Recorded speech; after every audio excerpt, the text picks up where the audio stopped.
Hello, welcome to my channel Learning with Tricks. In this video, I'm going to teach you how can you calculate limiting reactant by just using two easy and simple steps.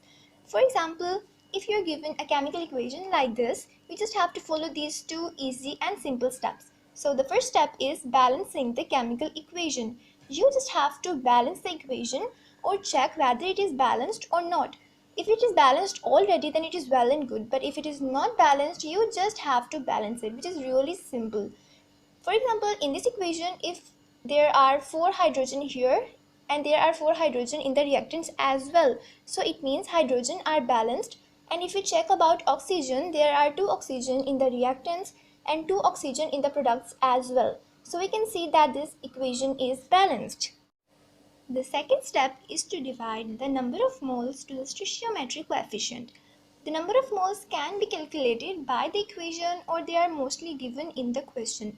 If you want to calculate the number of moles, I have also written it here for your convenience. To find the number of moles, you just have to divide the mass to the molar mass. For example, here hydrogen mass is 20 gram. You just have to divide 20 by 2. You can get here 10 moles. You can get that there are 10 moles of hydrogen in the chemical equation. Similarly, to find the number of moles of oxygen, you just have to divide mass by molar mass. So the mass of oxygen given in the equation, just remember, given in the question or given in the equation, is 64 gram. You just have to divide mass, which is 64, by its molar mass, which is 32. Remember, oxygen single atom has 16 molar mass, but because there are 2 oxygen atoms, so 16 into 2 is 32.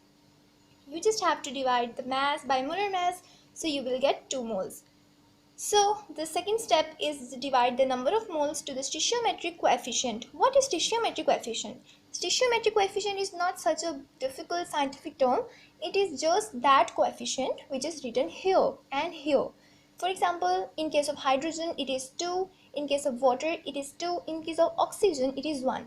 Because we are calculating the limiting reactants, so we just have to deal with the reactants and not the products. So the second step is divide the number of moles to the stoichiometric coefficient. You just have to do this step, which is really easy. Just divide the number of moles to the stoichiometric coefficient, which is 2 in case of hydrogen. So the answer is 5.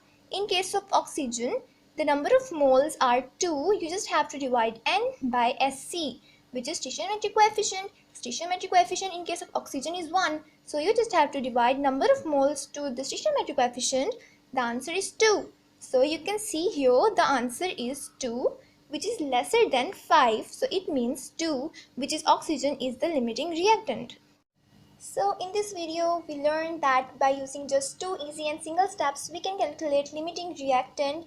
The first step is balancing the chemical equation, and the second step is simply N by Sc. Sc is not Snapchat, Sc is stoichiometric coefficient. So you can remember it by Snapchat as well. So we find out that the oxygen is the real limiting reactant.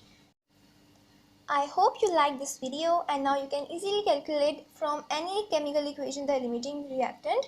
Thanks for watching. If you like this video, don't forget to like, subscribe and share. Bye.